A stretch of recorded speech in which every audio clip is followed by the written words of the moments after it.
The Adventures of Pinocchio by C. Collodi. Translated from the Italian by Carol della Chiesa. Chapter 7. Geppetto returns home and gives his own breakfast to the Marionette.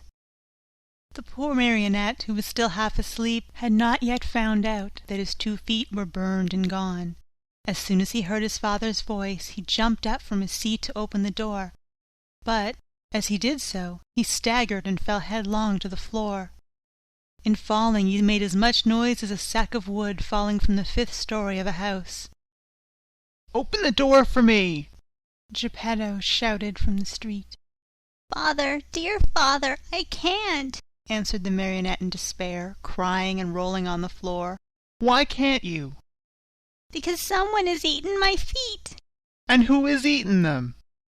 "The cat," answered Pinocchio, seeing that little animal busily playing with some shavings in the corner of the room. "Open, I say," repeated Geppetto, "or I'll give you a sound whipping when I get in." "Father, believe me, I can't stand up. Oh dear, I shall have to walk on my knees all my life." Geppetto, thinking that all these tears and cries were only other pranks of the Marionette, climbed up the side of the house and went in through the window. At first he was very angry, but on seeing Pinocchio stretched out on the floor and really without feet, he felt very sad and sorrowful. Picking him up from the floor, he fondled and caressed him, talking to him while the tears ran down his cheeks. "My little Pinocchio, my dear little Pinocchio, how did you burn your feet?" "I don't know, Father, but believe me, the night has been a terrible one, and I shall remember it as long as I live.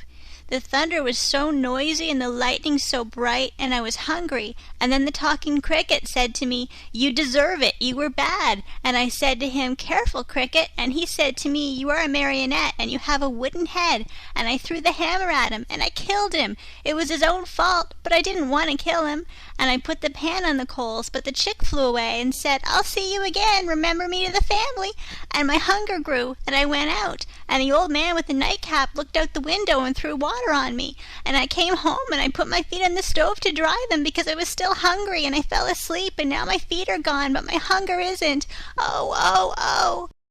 And poor Pinocchio began to scream and cry so loudly that he could be heard for miles around. Geppetto, who had understood nothing of all that jumbled talk, except that the Marionette was hungry, felt sorry for him, and pulling 3 pears out of his pocket, offered them to him, saying, "These 3 pears were for my breakfast, but I give them to you gladly. Eat them and stop weeping." "If you want me to eat them, please peel them for me."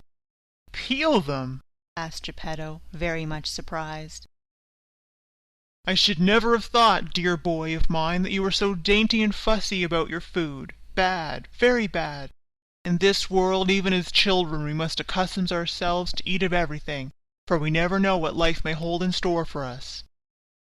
"You may be right," answered Pinocchio, "but I will not eat the pears if they are not peeled. I don't like them."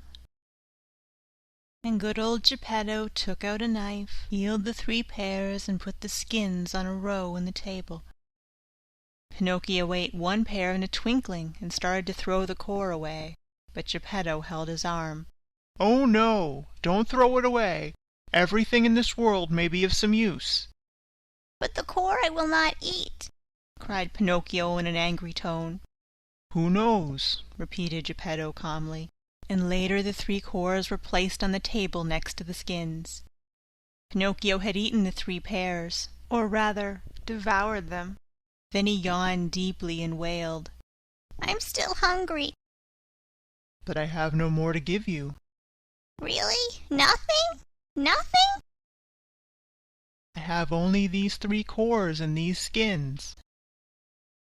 "Very well, then," said Pinocchio. "If there is nothing else, I'll eat them." At first he made a wry face, but one after another the skins and the cores disappeared. "Ah, now I feel fine," he said after eating the last one. "You see," observed Geppetto, that I was right when I told you that one must not be too fussy and too dainty about food. My dear, we never know what life may have in store for us. End of chapter 7.